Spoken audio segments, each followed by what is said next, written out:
So now I learned my lesson and I wanted it to share with you so you don't make the same mistakes or maybe experience the same thing as I felt before, because I know it sucks to pay a lot of money just for tax.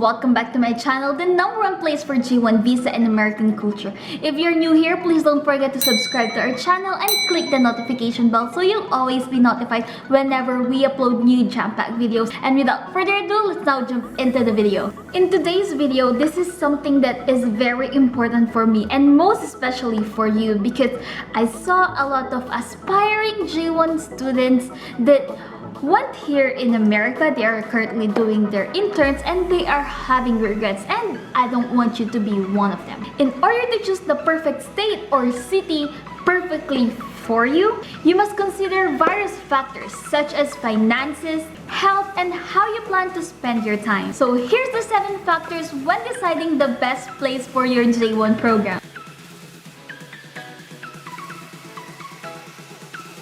So number 1 is affordability. No matter how much your salary is, living comfortably and within your means should be your #1 concern. Affordability includes more than just the housing expenses. The prices of consumable goods like groceries and gasoline if you are planning to have your own car. Utility services including water, electricity, and taxes also vary.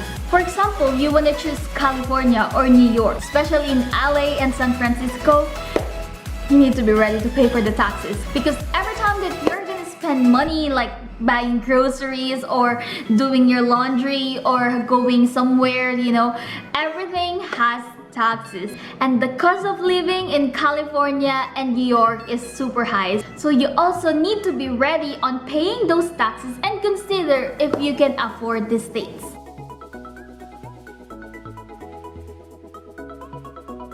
Number 2 is taxes. As we mentioned earlier, you need to consider the sales tax, city tax, and your income tax. When you are looking for the perfect place for your J1 program, if you want to save money, there are 5 states here in America that there is no sales tax, including Montana, New Hampshire, Alaska, Oregon, and Delaware that doesn't collect sales tax for retail sales and some services.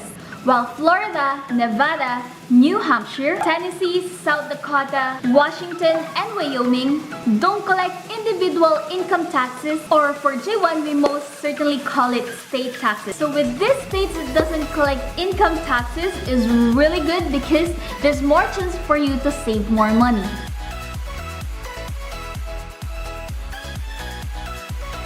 So number 3 is proximity to your family and friends. Ask yourself, do you want to spend holidays with your family or friends? Because this is also a very important factor when choosing the right place for you. We all know that we are in educational programs, so we cannot travel a lot whenever we want to. There are rules that needs to be followed. If extended family or friends is really important for you, then choose a place that either within driving distance or within reasonable distance by plane. Otherwise, you will feel constantly torn or homesick, or you will likely to spend all your vacation time and energy shuttling back and forth to visit your family and friends.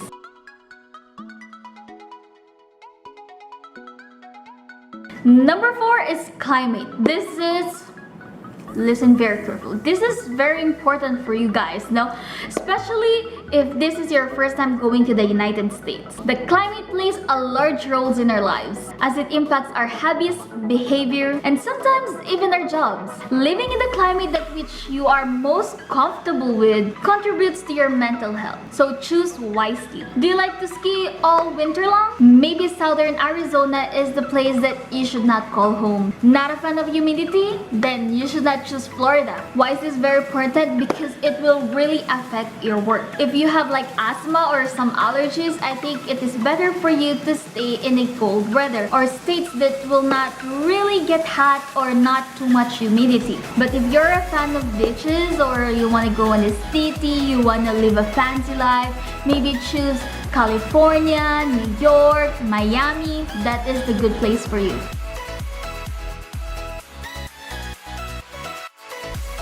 Number 5, culture. If you crave constant for culture stimulation, you definitely want to choose the state that has a lot of cultural offerings. When I live in Florida, I could see a lot of concerts, different sports teams, fancy restaurants, and big shopping malls. Now that I live in Puerto Rico, the options for cultural offerings are way more limited. But that is okay to my new lifestyle because this gives me more time to focus more on my goals and with my new business that I wanted to build. If you have a favorite hobby, like you are a big fanatic of baseball and your favorite team is Yankees like Anthony, then I would say that New York is the perfect place for you. And lastly is if you enjoy being around a specific religious or ethnic community with your same belief and interests, so you need to choose a state where that certain ethnic community or certain religion is present. Like for me, I am a Catholic, and when I went to Key Largo, it's a city in Florida, there are community there that is Catholic. So in that way, I connect more to the community and I enjoy where I am from. Because this is, I'm telling you, this is really important. You can have a perfect salary, you can have a perfect boss, you can have a perfect host company or agency that will really help you. But if you don't like what state that you are in, I don't think that you will ever enjoy your stay. So there are a lot of factors that you need to consider, not just choosing the right agency, which I made a video here in the card, I'll link it. But also you need to consider on choosing the right state for you, or which is the best city that is perfectly just right for you, that accommodates your needs, your hobbies, your interests, and most of all will serve your goals.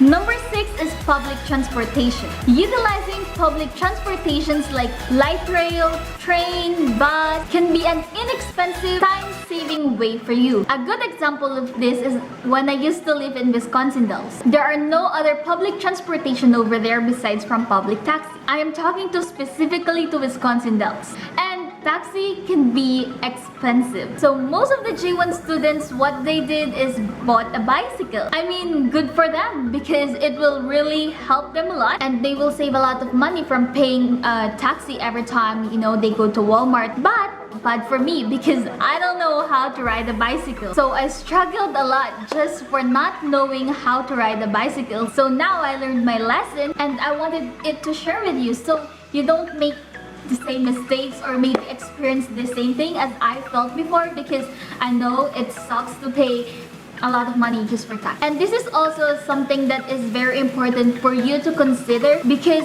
I heard from another J1 that he is complaining of their transportation going from their work, from their house is too expensive. They said it's around $3. I mean, that is pretty normal here in the United States, but is it the company's fault? No, it is your fault. Why? Because it is your responsibility to know what are the mode of transportation, you know, if that city really fits in your needs, if that city, you know, connect with your habits and interests. That is your responsibilities. The host company doesn't know that you like football or you like baseball. You know yourself better. So you need to choose the right state and perfect city just for you. Don't go because your friends are all over there, or oh, my family is in California, I need to be in California. Well, can you afford California? Can you afford the cost of living there? Can you afford the taxes that you need to pay every time that you buy something? You need to ask that to yourself.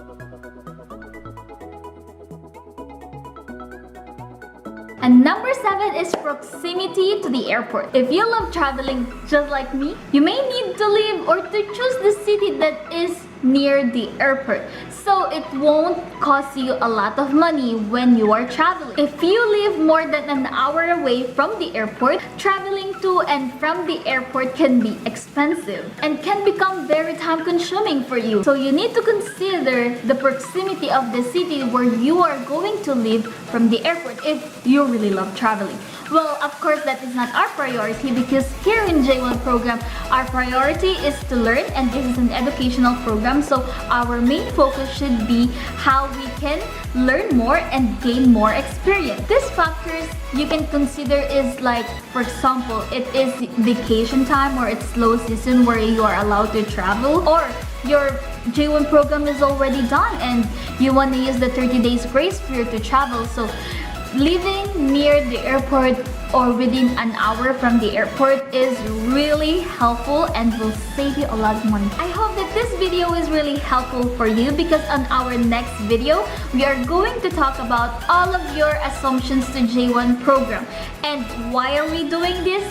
For you to fully understand what is the J1 program, because I want you to personally know what to expect and what not to expect. So in the meantime, while you wait for that next video, make sure to click these two videos right here. I make a lot of J1 videos that are really helpful. If you have more questions, please don't forget to comment down below and I will be happy to assist you. Thank you so much. Bye for now.